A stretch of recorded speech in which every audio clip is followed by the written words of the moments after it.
Hola chicos, ¿cómo les va? ¿Cómo están? Me hubiese encantado poder hacer una clase con todos, pero la verdad es que la calidad de internet, tanto la mía como la de todos, es como muy precaria, entonces se corta, se pierde, es complicado más allá de el medio que usemos, Zoom, Meet o cualquiera que usemos. La historia, o mejor dicho, el objetivo de este video es un poco repasar lo que hemos estado haciendo hasta ahora y poder explicar el último tema y lo que vamos a ver el jueves. Que yo el jueves, o sea, mañana les voy a mandar un práctico nuevo. Hasta ahora, nosotros hemos estado viendo que para escribir no escribimos como nos parece. Tenemos que cumplir determinadas reglas, determinadas pautas. Por ejemplo, que el uso de mayúscula no es que se usa mayúscula para todo. Se tiene que usar y se tienen que acostumbrar a usar mayúsculas solamente cuando inicia el párrafo, para los sustantivos propios, es decir, los nombres de las personas, de los lugares, de las cosas que requieren mayúscula, y el resto del tiempo se usa la letra minúscula. Esto es así, más allá de que a ustedes les resulte cómodo escribir todo con mayúscula. Tenemos signos de puntuación, es decir, no escribimos sin colocar comas, sin colocar puntos.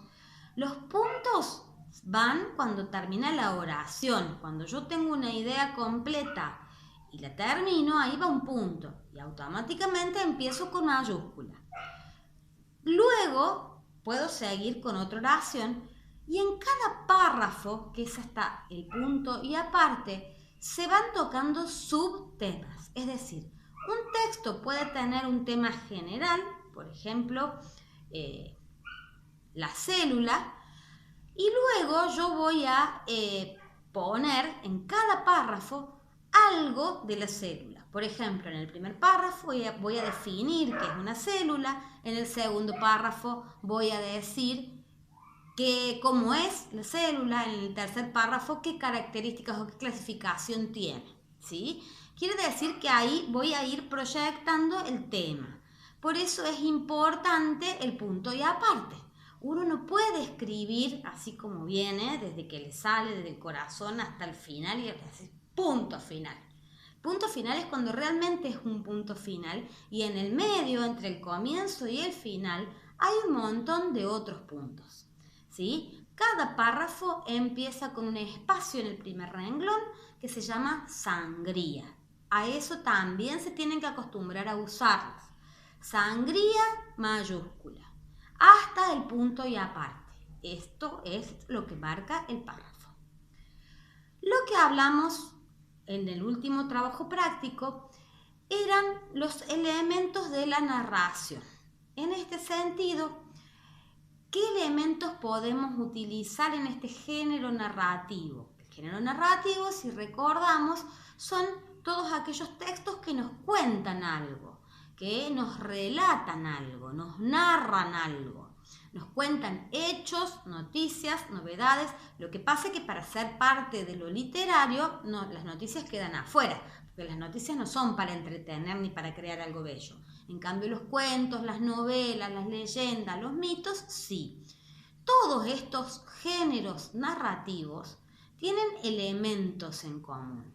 Por ejemplo, los hechos se desarrollan en un lugar, en un tiempo, ya se llámese pasado, o puedo decir en 1544 pasaba tal cosa, o puedo decir el año pasado me pasó tal cosa, o puedo decir había una vez una nena que se llamaba, o sea, un pasado indeterminado que no se sabe cuándo fue. Tenemos personajes que podemos caracterizarlos, es decir, cómo son.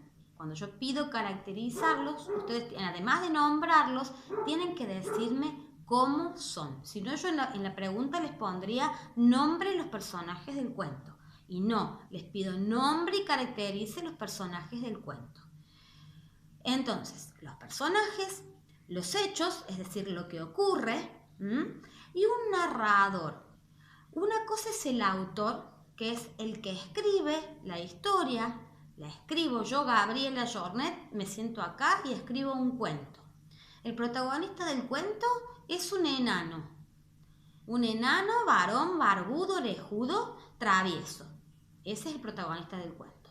Y a su vez va a ser el narrador, aunque la autora soy yo, Gabriela Jornet. Entonces digo, me llamo Pipón. Soy un enano travieso pero adorable. Me encanta esconderme en los rincones más raros. Está contando, la voz que habla en ese cuento es la del enano. Es en primera persona, ¿sí?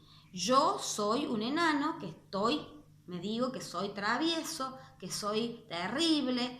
Soy un narrador en primera persona protagonista, ¿sí? Que nada tiene que ver con el autor, que soy yo, Gabriela Jornet, que escribe y firma el cuento.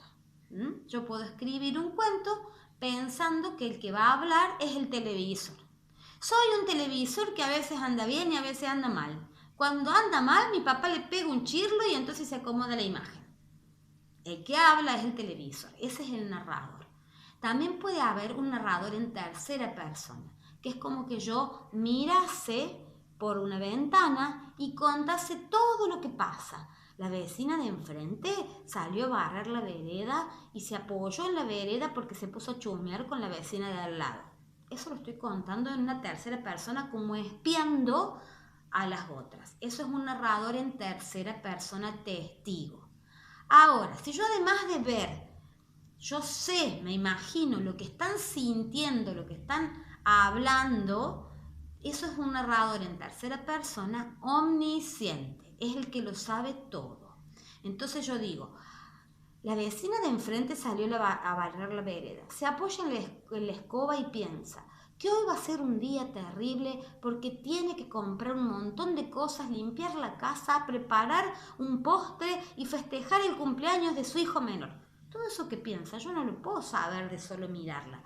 Eso es un narrador omnisciente. Entonces cuando le pregunto cómo es el narrador, ustedes tienen que contestar, es un narrador en primera persona, si es en primera persona testigo, en tercera persona protagonista, primera persona protagonista, tercera persona testigo cuando solamente mira pero no sabe qué siente, o tercera persona omnisciente cuando adivina qué es lo que le pasa a cada uno.